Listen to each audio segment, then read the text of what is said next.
Okay. Go ahead.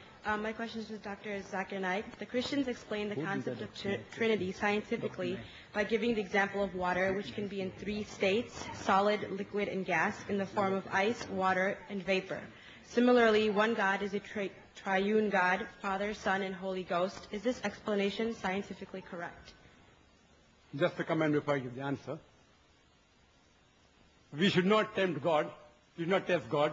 But here we aren't testing God. We are testing the human being. We should not test God. But here we are testing you. And God promises that any believer who has deadly poison, he will not die. He'll be able to speak in foreign tongues. We aren't testing God. We know God is correct.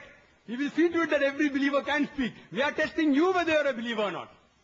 Coming to the question of the sister, that there are Christians who say that scientifically we can prove the concept of Trinity, like how water can be in three states, solid, liquid, and gas, like ice, water, and vapor. So similarly, God is in three forms, Father, Son, and Holy Ghost. How to reply, and is this scientifically correct? Scientifically, I do agree, water can be in three forms, solid, liquid, and gas, ice, water, and vapor. But scientifically, we also know that the component of water remains the same, H2O, 2 atoms of hydrogen and 1 atom of oxygen. The components remain the same, the constituent remains the same, the forms keep on changing, there is no problem. Let's check with the concept of Trinity. Concept of Trinity, Father, Son, and Holy Ghost. Form, they say form changes. Okay, for sake of argument, we agree. Does the component change? God and Holy Ghost is made of spirit. Human beings are made of flesh and bones. They aren't the same. Human beings require to eat.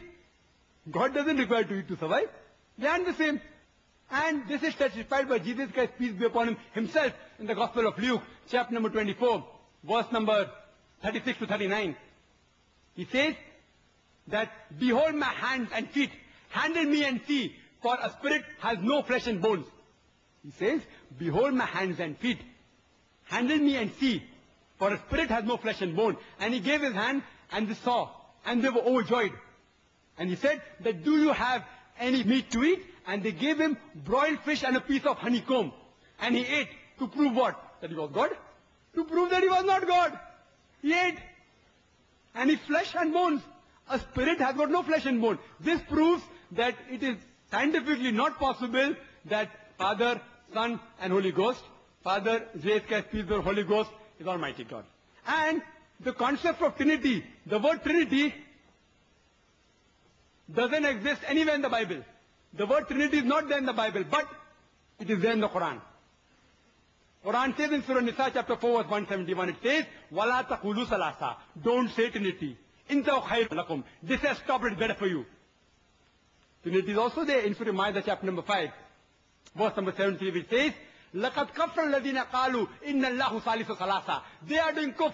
They are blaspheming. Those who say that Allah is three in one, is a triune God. Jesus Christ, peace be upon him, never said he was God. The concept of Trinity doesn't exist in the Bible. The only verse which is closest to the concept of Trinity is the first epistle of John, chapter number 5, verse number 7, which says, for there are three that bear record in heaven, the Father, the Word, and the Holy Ghost, and these three are one.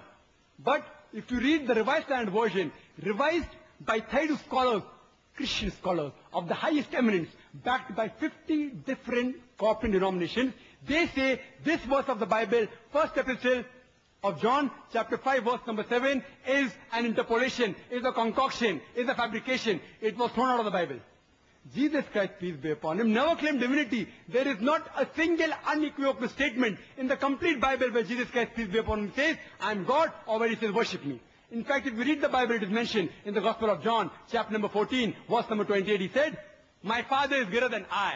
Gospel of John, chapter number 10, verse number 29, my Father is greater than all. Gospel of Matthew, chapter number 12, verse number 28, I cast out devils with the Spirit of God. Gospel of Luke, chapter number 11, verse number 20, I with the finger of God cast out devils. Gospel of John, chapter number 5, verse number 30, I can of my own self do nothing.